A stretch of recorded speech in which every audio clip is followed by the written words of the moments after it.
Who in the world are you? I am the greatest magician of the age. Get off his focus. Let him be punished. Magician of Hanover Square, Mr. Norrel! I am come, Sir Walter, to offer you my help in our present difficulties. You mean the war? Yes. There's a wonderful street magician, Finculus. He's all lies and doom. I met a man under a hedge who told me I was a magician. Then buy these 2 spells from me, sir. One spell to discover what mine enemy is doing presently. Why on earth would you want to do that? These are horrible, Jonathan. Sir Walter's bride is dead. £1,000 a year and quite dead. It is a very dangerous thing to bring someone back from the dead. It has not been done in 300 years. Should I agree to restore this beautiful young woman to life? What would be my reward? A miracle! The magician of Hanover Square has restored the young lady to life and to dance!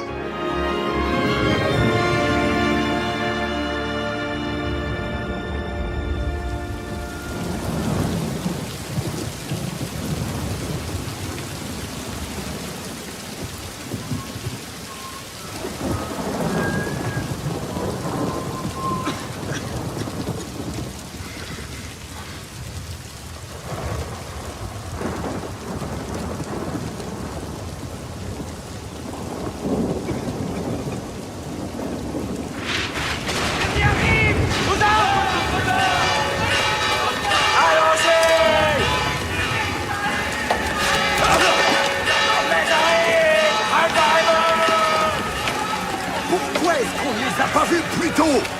C'est un blocus naval. Ne tirez pas! Ne tirez pas, vous entendez? Ils vont tous nous réduire en miettes. Il n'existe pas un si grand nombre de navires dans la marine britannique. Il n'existe pas un si grand nombre de navires dans le monde entier. Eh bien, mon amiral, ce sont les navires les plus étranges que j'ai jamais vus.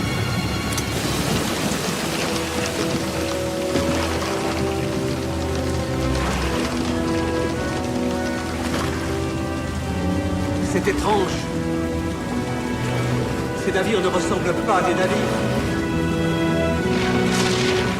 Où sont les marins? Peut-être a-t-on coulé tous les vaisseaux de guerre britanniques. Peut-être que ce sont leurs fantômes.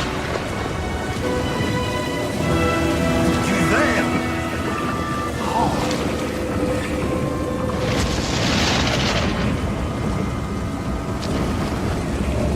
Arrêtez!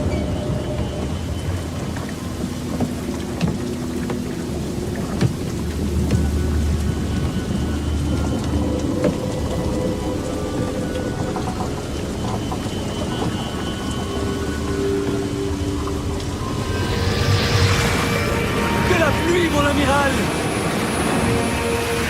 Ils sont faits de pluie! C'est le magicien anglais! Il nous a bernés! Préparez la flotte! Vite! Vite!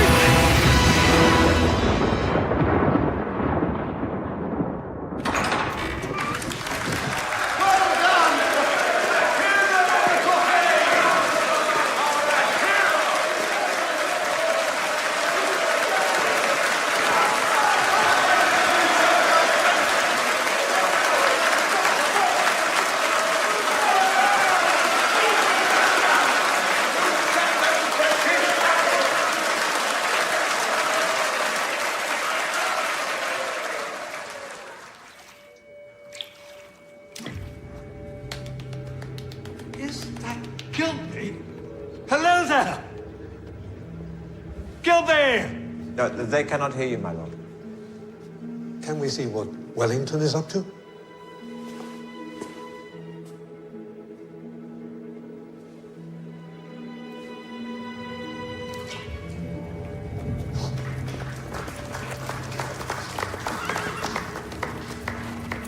Good God. Of course, the most useful thing would be to have a magician on the spot. The peninsula. Mr. Norrel? I am a poor traveler. What about Nelson? for another resurrection, sir. Bring him back to life. He was always the Navy's man. Surely, Mr. Pitt.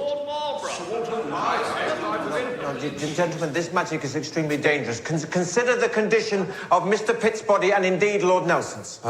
Yes, I suppose they must have both come a deal unravelled by now. But I can furnish more blockades, gentlemen. All manner of weather spells. And I have in mind a line of sea beacons. Magical defenses to ensure that these islands can never be invaded again. However, it is my belief that we should do all in our power, even in a time of war, to ensure that English magic is respectable. Indeed?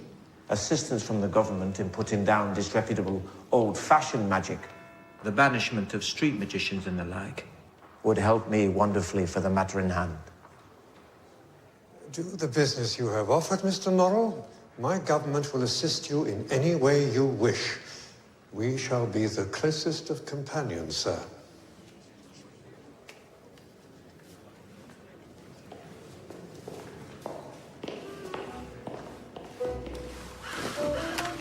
Staircross Hall, formerly the Shadow House of Miss Absalom. I think this will suit our purpose nicely, don't you? In strict accordance with our contract, we should not be doing this at all. I did not sign that contract.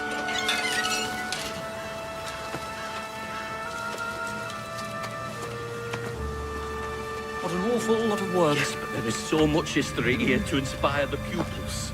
Mr. Honeyfoot. To think this house was built with stones from the castle of the Raven King himself. Up there will make a splendid refectory for the boys. Someone performing magic.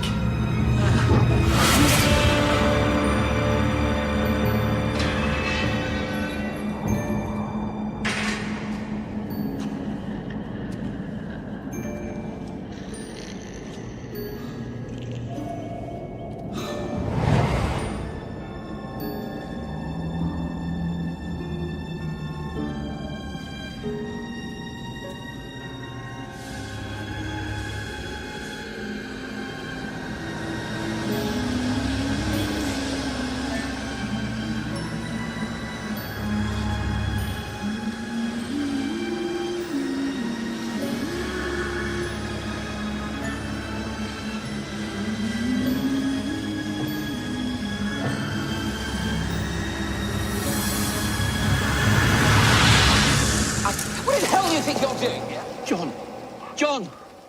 Mr. Secundus! Mr. Secundus! I said, what in hell do you think you're doing? You with the twice-turned sleeve. Sir, I would beg you to speak to this gentleman with more respect. We're here to view this house. It is for sale. You were in my dream. The dream, sir, was mine. I lay down here on purpose to dream it. I'm rather of the opinion that in England, a gentleman's dreams are his own private concern. Jonathan, calm down. You give yourself a nosebleed. It cannot be the same dream. Arabella, I no longer have nosebleeds. I have not had a nosebleed since I was 17. Of course it was the same dream. A lady in a blue gown with stars on it. Miss Absalom, the Enchantress. Yes, Miss Absalom the Enchantress. Of course, Miss Absalom the Enchantress. This was Miss Absalom the Enchantress's house. Really, this is most frustrating. I finally managed to summon her, and I cannot now remember how I did it. How can I call myself a magician if I cannot control the magic I do? You summoned her, sir. Yes, and you frightened her away. What? But nothing like that has been done in England for 300 years. Well, I got the idea by reading about Paris Ormskirk, you see. Ormskirk spells never worked. But they never worked for anyone. Not even Ormskirk. Are you magicians? We were both members of the York Society, sir. Madam, our brotherhood was alas closed by Mr. Norrel. Him. Patron saint of English booksellers. Ah, sir, you've come too late. I did have a great many magical books at one time, but alas, I sold them all to a learned man of Yorkshire. You mean to say you have done all this without books? In a few months? Well, I do have one book. My wife gave it to me.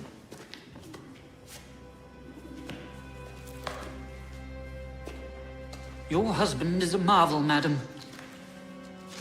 Though I know nothing of magic. Do take an egg before he eats them all. So, tell me, what brings you two to Stowcross?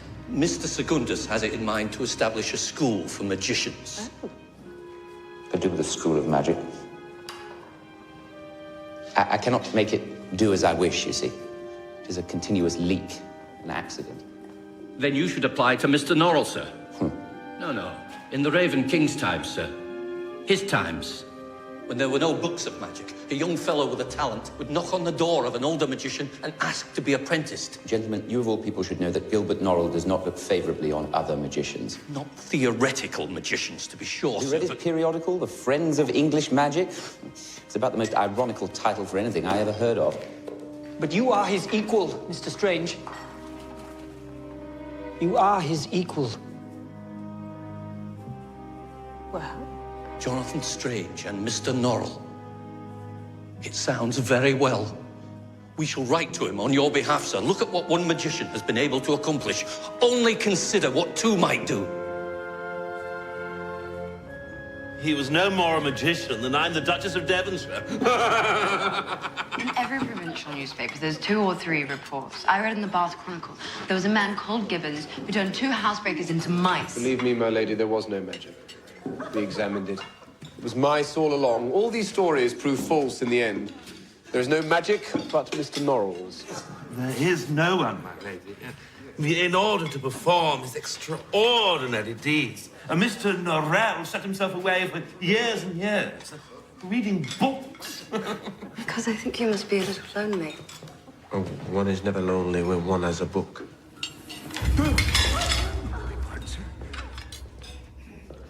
Oh, I'm so sorry, Mr. Norrel. Stephen, would you mind?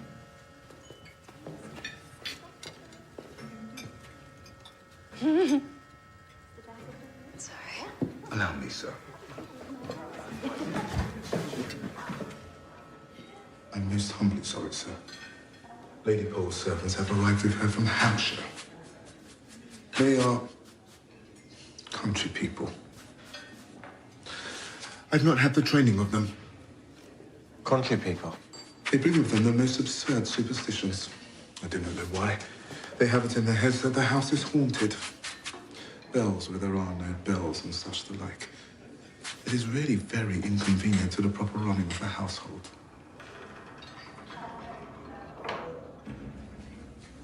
There.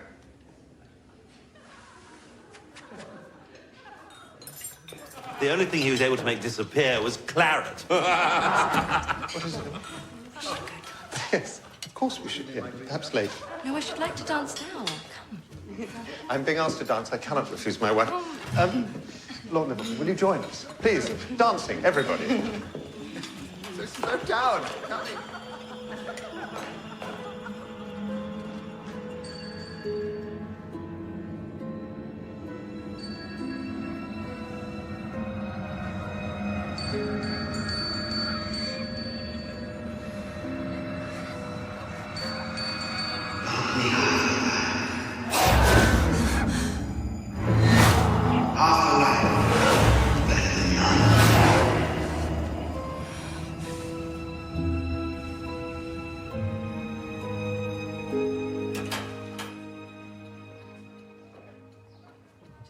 Good morning, my dear.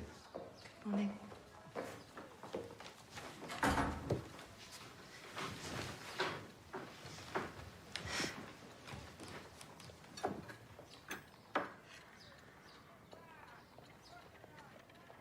Shall I fetch your glove?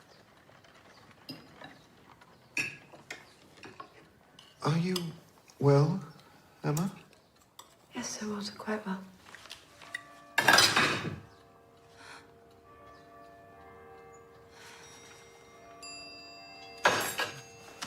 You ma'ams, leave the house. There is a dance tonight at Lady Goddess. Tired of dancing. Sick of it. I do not wish to dance anymore.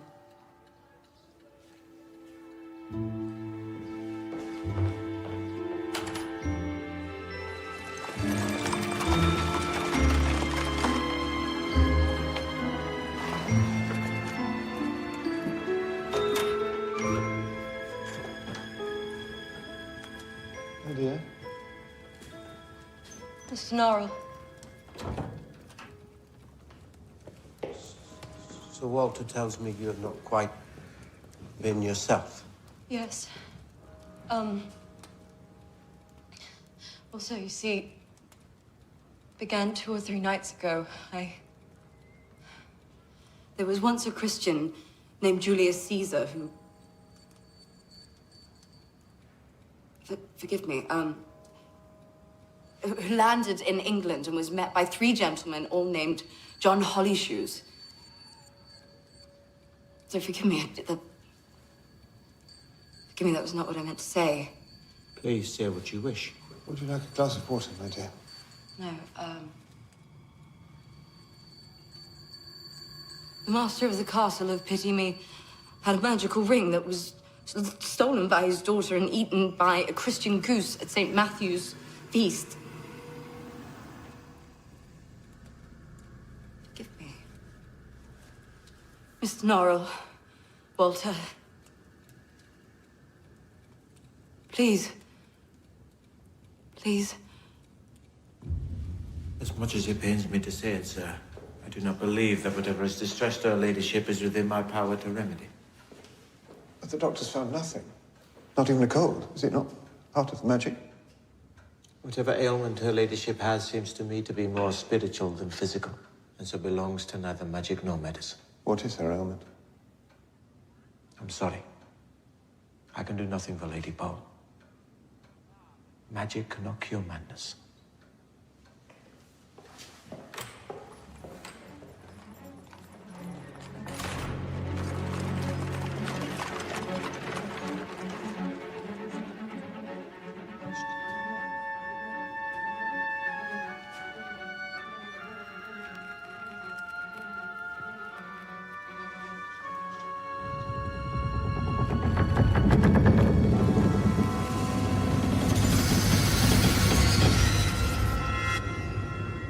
What do you mean by summoning me here?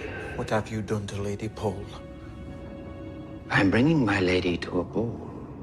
A gentleman must prepare. I summoned you because you cheated me. I have kept to the terms of our agreement. Half her life. Yes, but I thought she would just live to 40 and then seem to die. I never said so. I have done what you asked, and now I may come and go as I please. If you were truly concerned for Lady Pole's happiness... I do not care about her happiness. I care about the success of English magic. Her husband is my champion, and you are bringing him very low. It is entirely mysterious to me why you prefer the help of this person to mine. What if he were to mistrust me? Then I shall raise him up to some lofty position. He shall be Prime Minister. Or Emperor of Great Britain, perhaps. No, I merely want him to be pleased with me. Her husband will never know. No one will ever know where she is when she sleeps. Half her life. That was our bargain. I wish for you to return to your lands. I wish for you to go there and never come back. And I was going there when you summoned me. So rudely and in such ignorance of the proper customs and forms of magical etiquette. I could teach you these proper forms.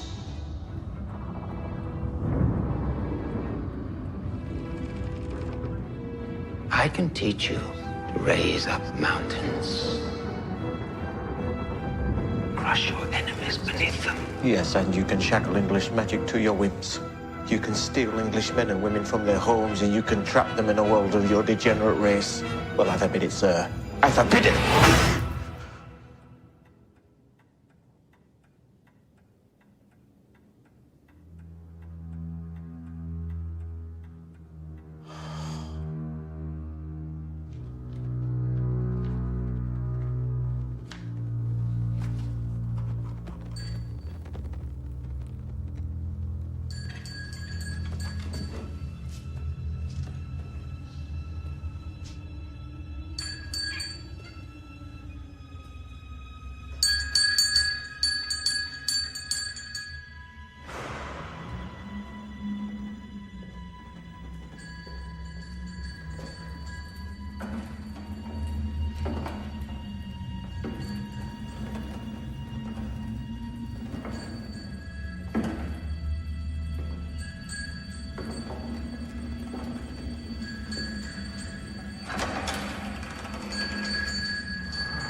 person may call and call in this house, and yet no one comes. There is to be a ball tonight at Lost Hope. And look at me. How can I meet my lady like this? I'm sorry, sir. Nobody told me you were here.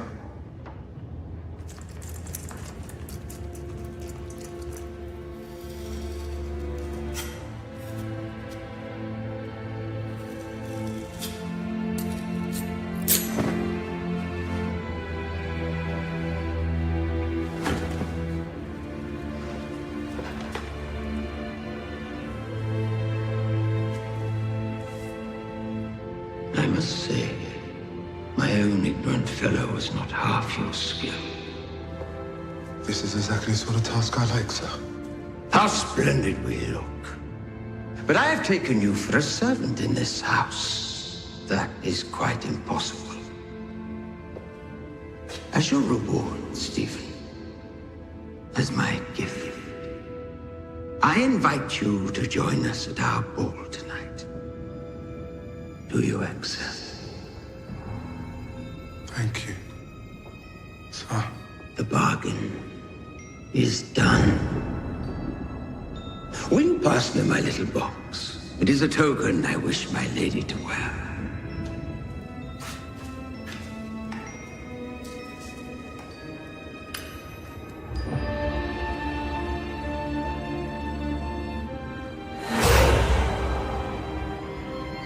I invite you to our ball tonight.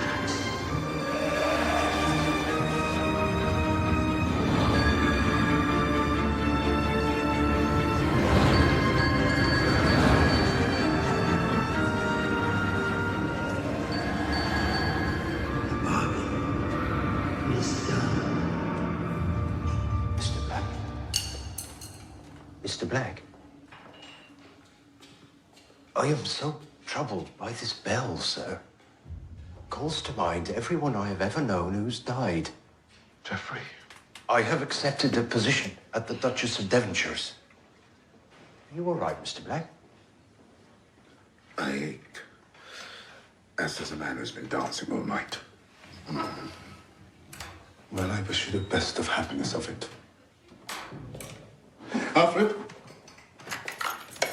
it is your task at this time to lay out the silver for Mrs. Brandy to polish. Alfred is going back to Hampshire, sir, to look after his uncle's chickens.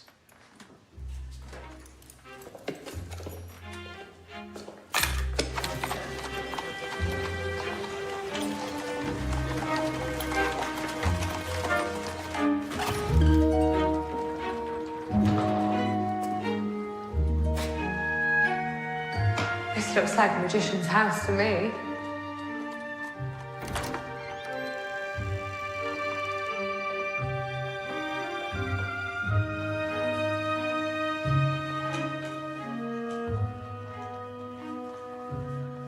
Remember my mother? Just. She used to bring me to London when I was small. An escape from father, I suppose. I'm sure my husband will be kinder than hers. He will do his best. Come. Let's see that you're ready. Never met a magician before. Not a real one.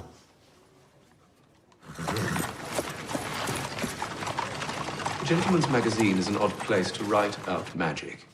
Mr. Murray's Friends of English Magic is the only reputable periodical. It's personally approved by Mr. Norrel. Yes, I have read it. Mr. Lascelles is the editor. Perhaps it was reading the Friends that made you decide to become a magician. No. No, to own the truth, I'd not even heard of Mr. Norrel. I met a strange man under a hedge. Well, this is almost entertainingly strange, but the fact of the matter is that it really won't do. Oh? Mr. Norrel is the only magician in England, sir. That is a fact. It's understandable for an idle chap to want to amuse himself in this fashionable way. I should be very glad to see some of Mr. Strange's magic now. Mr. Norrel. If he would favour us. Mr. Norrel. Let the man do his trick, sir. Nothing would give me greater pleasure.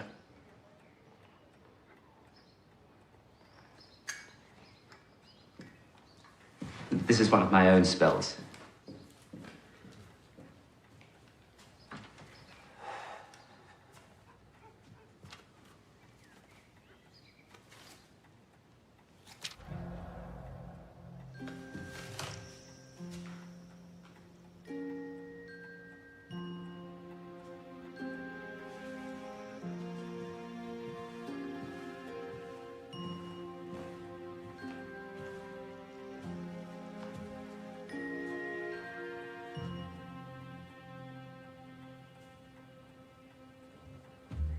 Mr. Strange. Oh, my dear Mr. Strange, this is remarkable. I have never even heard of such magic. This is not recorded, sir. This is not in Sutton Grove. Is it a different colour? Pick it up. Pick it up, pick it up. It is backward. That is the reflection. The real one is in the mirror. I apologize, sir. I do not know how to bring it back. To own the truth, I have only the haziest notion of what I did. Well, how did you do it if you did not know how you did it? It's like music playing at the back of one's head. You understand what I mean, Mr. Norrel? Hearing it for the very first time, and yet one somehow simply knows what the following note will be. Yes. Yes, I do understand what you mean. I have taken the liberty of drawing up a plan of study for the next 10 years. It is such a very short time, Mr. Strange. I cannot see that we will achieve very much.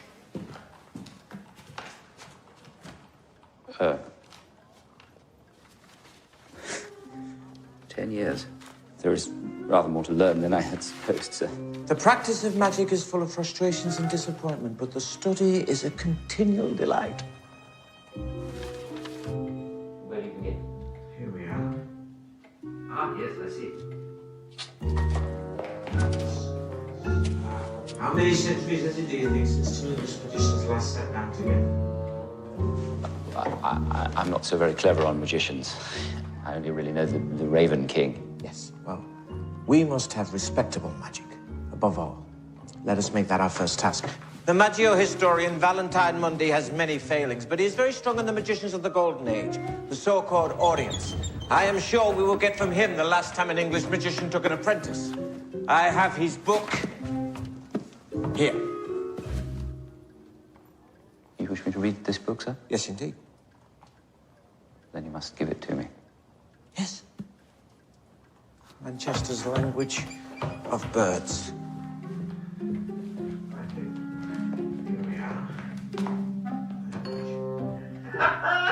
What's that? Most peculiar sound. I think Mr. Norrel is laughing. We shall have to do something about this friendship.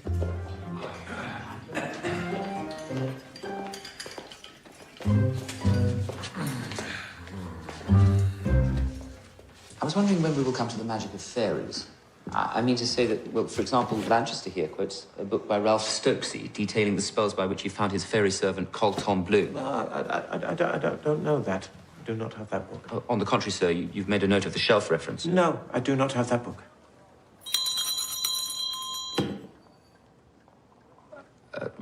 Yes, perhaps I'm wrong.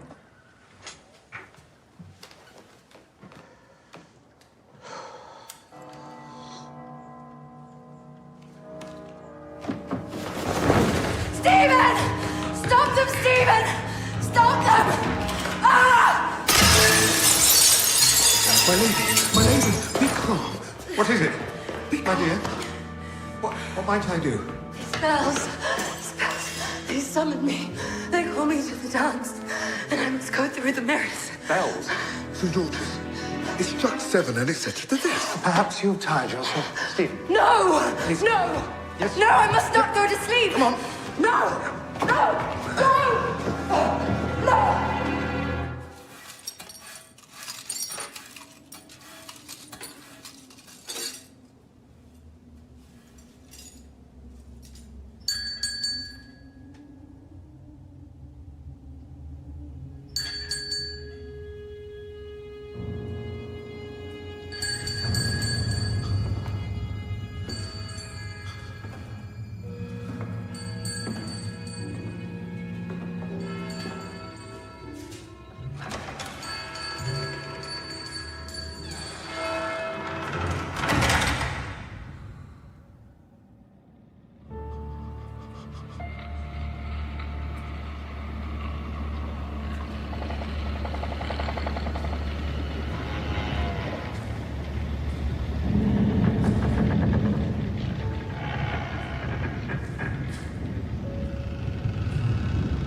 Stephen, my dear fellow. How noble you look. Seeing you so, I know you are truly destined to be a king. The nameless slave shall be a king in a strange land. I've certainly dreamt of you.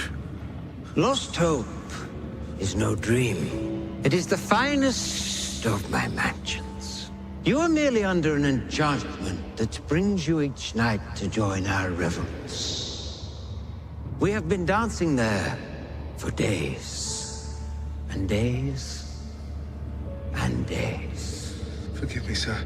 If you were to find it in your heart to release... No, that is impossible.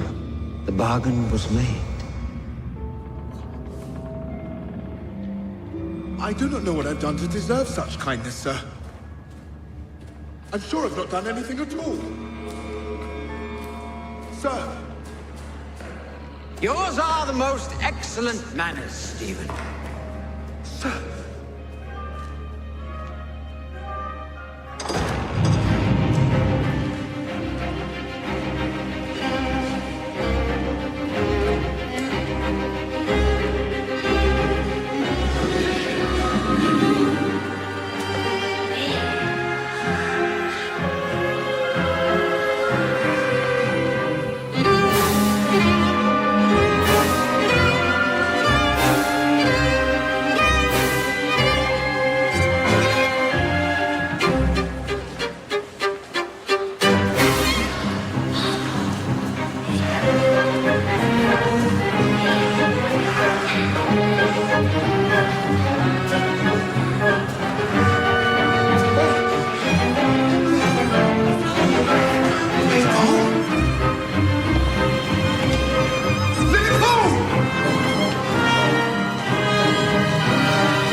Do you find it queer that he's so against the Raven King and the whole nation of fairies? Duke of Roxburgh's died.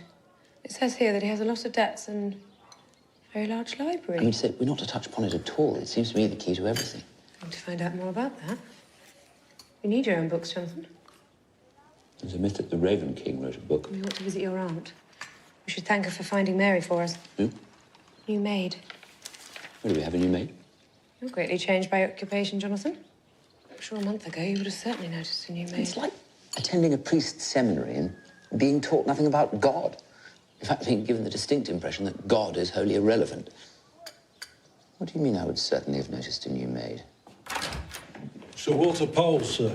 Excuse the interruption, Mr. Strange. Madam, we have a problem with our blockade. 3 French destroyers have slipped through. We do not know where they are. I believe Mr. Norrel has We gone. do not have the time to find Mr. Norrel, sir. Our boats must catch the tide. You will do, will you not?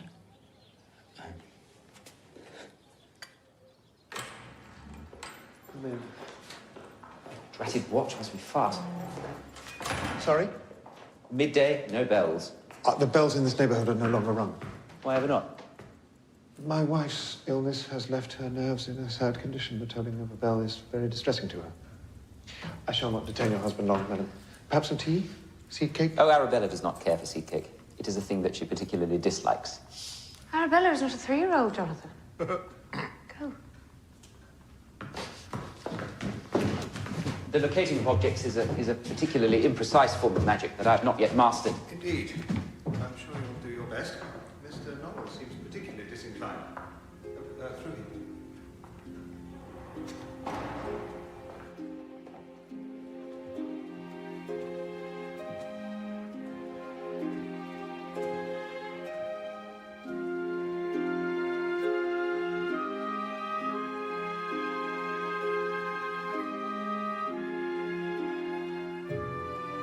Oh, I beg your pardon. Don't think of going.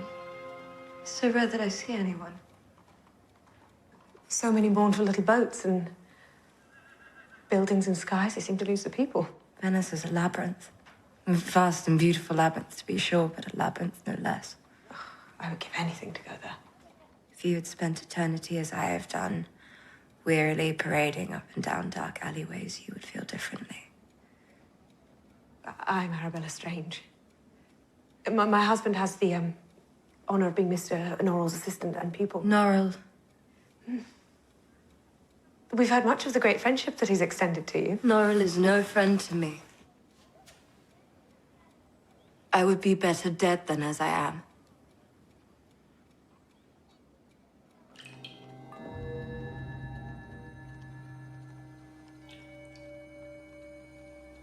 Looks to me as though they have headed for the West Indies. And there, I think, Captain McBrien has gone in search of them, if that would make sense.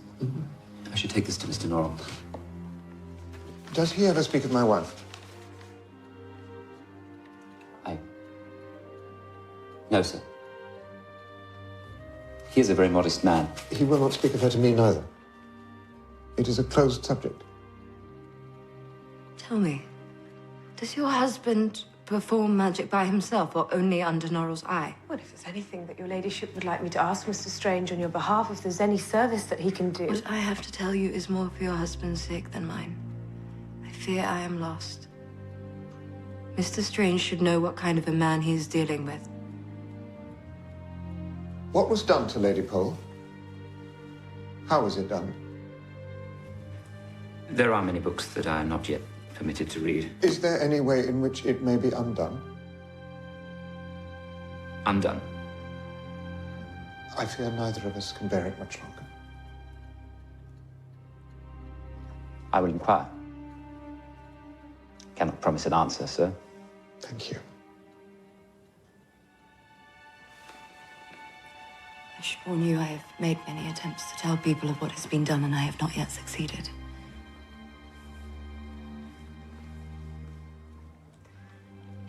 In 1607, there was a silversmith named Redshaw who lived in the kingdom of Halifax, West Yorkshire, who inherited a Turkish rug. He awoke to find the carpet covered in legions of tiny people about 2 inches high. They rode white polecats and were battling with knives and forks. I'm sorry, that's not what I meant to say. Madam, may I implore you deeply to say nothing of what you've heard here today? When anyone new comes to the house, Lady Pole is excited to these outlandish speeches. It is of great distress to Sir Walter that anyone should know of this private grief.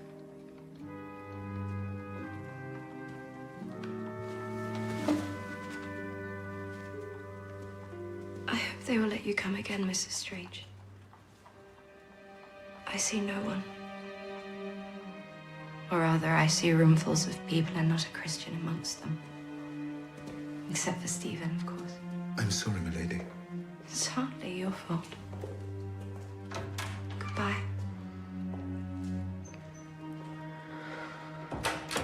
I do not understand why Sir Walter would have come to you, Mr. Strange, when it was only the matter of an hour or two. There was some urgency about the tide. It really was an ill-mannered thing, especially since I was engaged in attempting to establish his Richard sea beacons.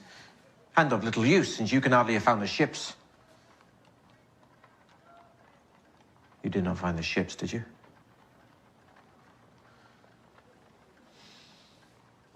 They wish this in an impossibly short time. 1,000 miles of coast to surround it. It would take years. Do you wish me to assist you, sir? Where do you begin? Portsmouth, naturally. And you are using Belices? I'm adding Pevensey spells of ward and watch. There. Can I ask a question? I mean to say Sir Walter is primarily concerned that I should put a bell on them. A bell, I ask you. So what was your question?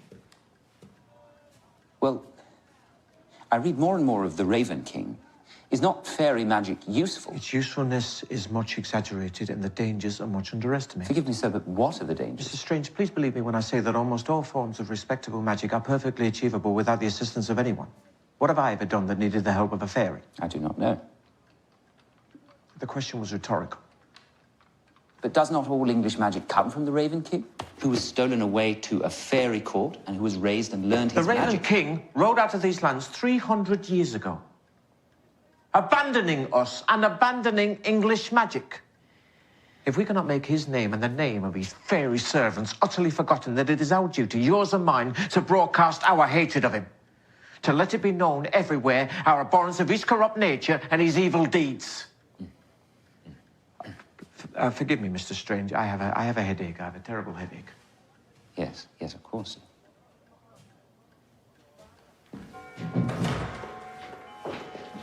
Gentlemen.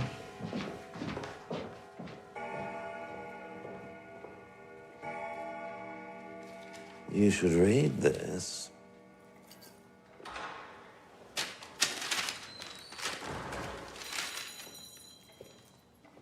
The Duke of Roxburgh is dead.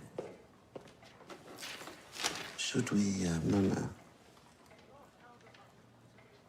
Let us wait.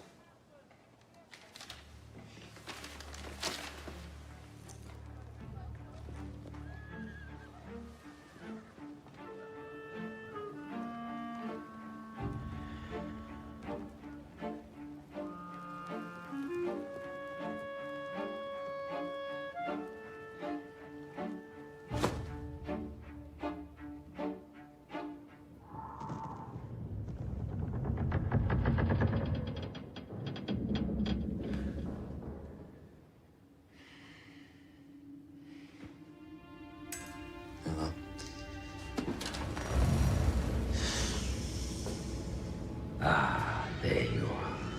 I hope you do not mind me bringing you here, Stephen. Oh, do not concern yourself about him. He can neither see nor hear us. He attempts to summon me, but I do not allow myself to be seen. Look, he is just as stupid as the other one. The other one? And very nearly as ugly. What?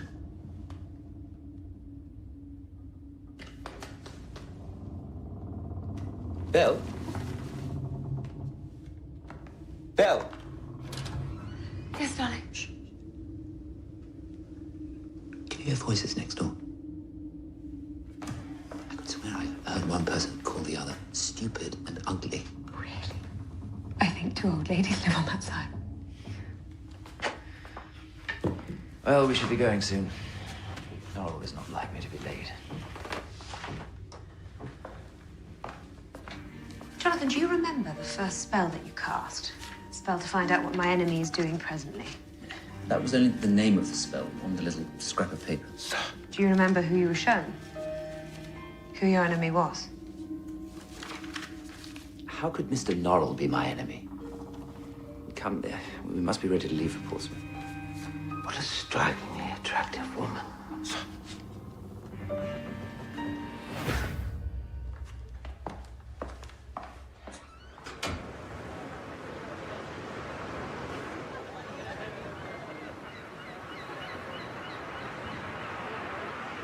The government situation is, I'm afraid, madam, about as bad as it could possibly be. The French are everywhere triumphant. Our allies have discovered their mistake and become our enemies. Trade is ruined by the war. The harvest has failed for 2 straight years, and the king has gone mad again. Everywhere, things are going to ruin. Apart, of course, from magic. Magic has become a booming industry.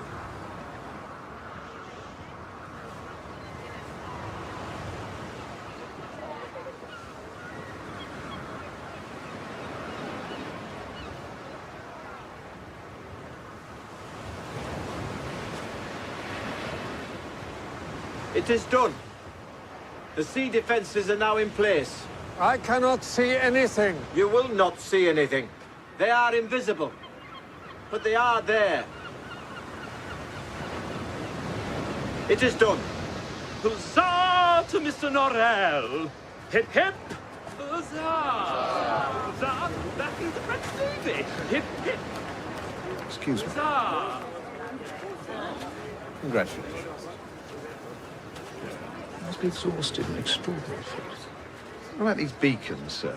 Why did you not put a bell on them? Will they work, do you think? If Mr. Norrel says they work, then...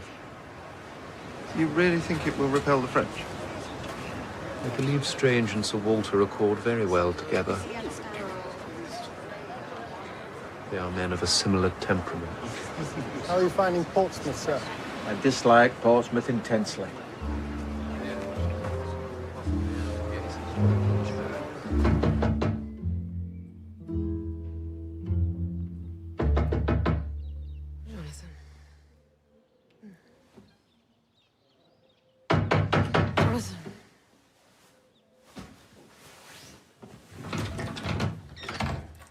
Beg pardon, sir. The Port Admiral has sent to say that a packet ship has run aground upon horse sand.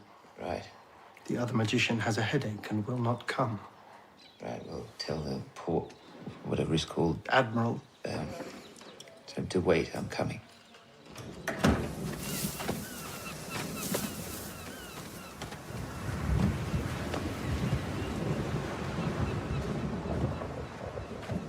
Dozens of ships go in and out of here every day? How did this happen? Presumably the invisible beacon. So, the boat's on her side. Shall I just turn her up? Good God, no. You split the keel in two. They'll all drown. A fresher breeze will move her at high water. Well, I can make a fresher breeze. We've done that. No, good God, what are you thinking? It's coming southwest. You'll batter her on the sands. They'll all drown. What is the sand called? The sand? The thing... What the ship is standing on. The horse is something.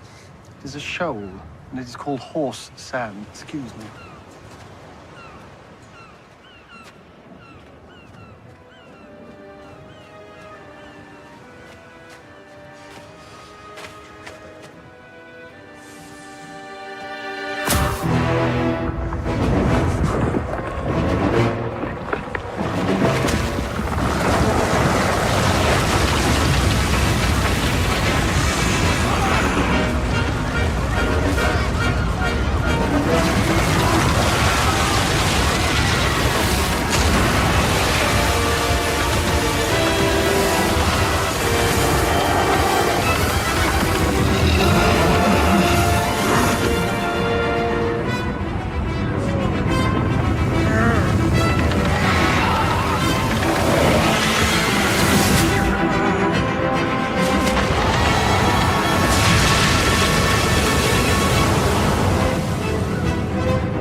What the hell are they? They're called horses. I made them out of horse sand. Hot rolls and marmalade, anyone? Yes, sir. Gentlemen. Do you still have that newspaper? Yes, Henry. I do. We should send Mr. Strange to the peninsula. Norrel won't be pleased. Norrel never is.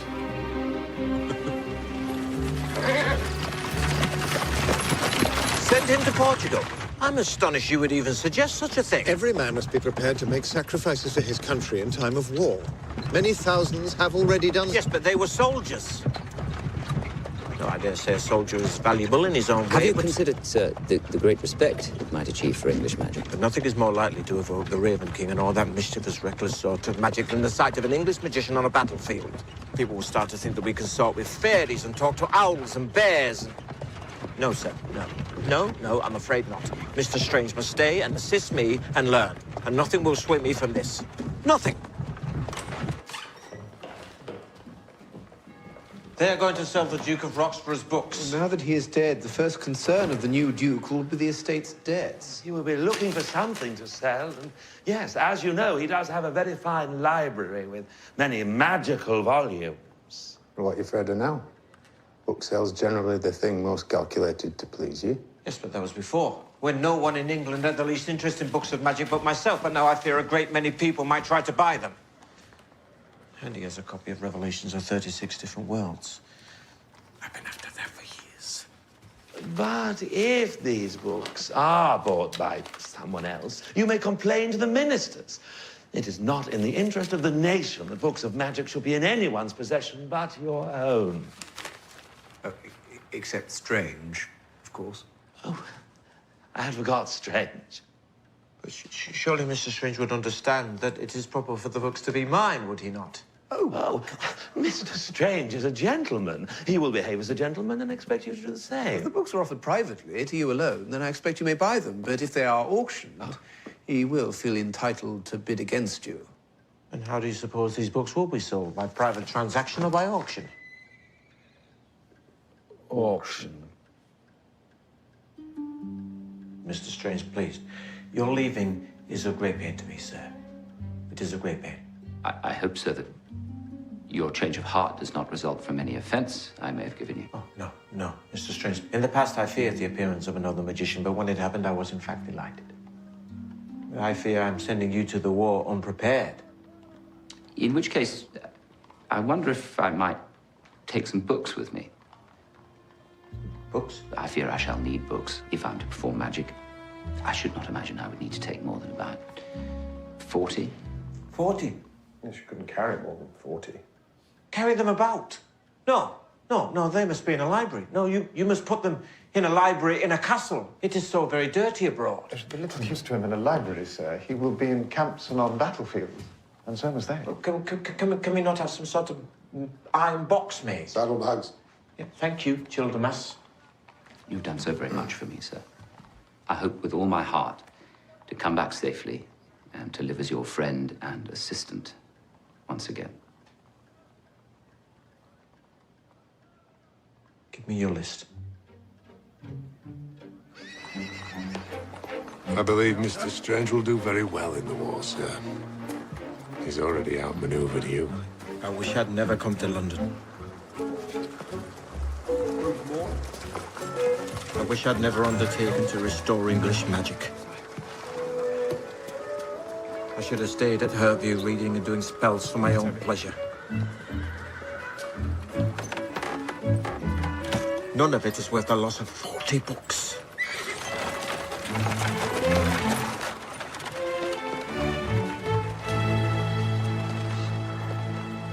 You are of no help! Why do you make me sleep? Why is every request you insist that I sleep? Why can you not control your...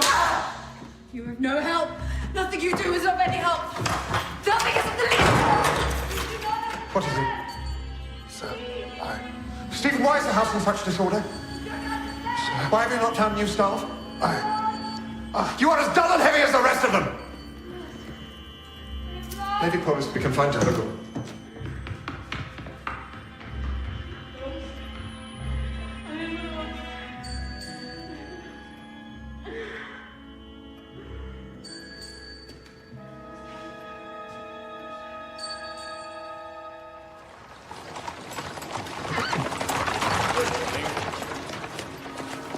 Well, not married a year and he runs away to join the army.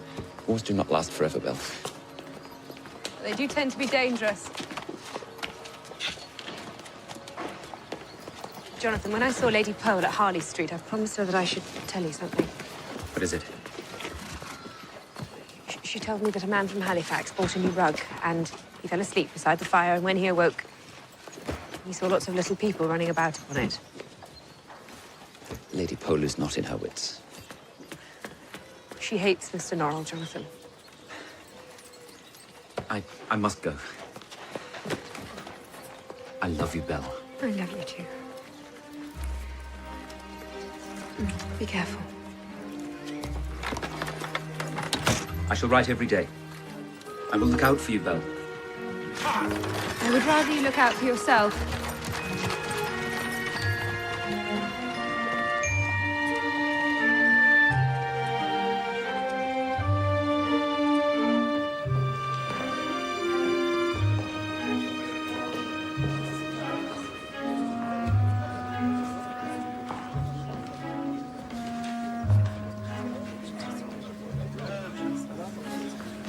Ladies and gentlemen, if I could have your attention. Thank you, gentlemen. And we'll begin with an assortment of volumes from the Duke of Roxburgh's library. This is the second greatest collection of magical books in the land. And this first lot, who will start me at 200 guineas. 200 guineas. Do I hear any advance on 220 guineas, sir? Thank you. 240. 260? 260 guineas? 280 guineas, thank you. 300 guineas. 300 guineas. Do I hear any advance on 300 guineas? And 300 guineas. Oh, 350 guineas, madam. Thank you. 400 guineas. Thank you, sir. 400 guineas. 500 guineas. 600. 700 guineas. 800 guineas. Madam, thank you. 800 guineas. In advance, 800 guineas with the lady at 800 guineas and... Mr. Norrel. Going once. Sir. Going twice. Your books. And... Your books. 2,000 guineas. 2,000 guineas. Do I hear any advance on 2,000 guineas? Going once. Going twice. And sold. Mr. Norrel, Hanover Square.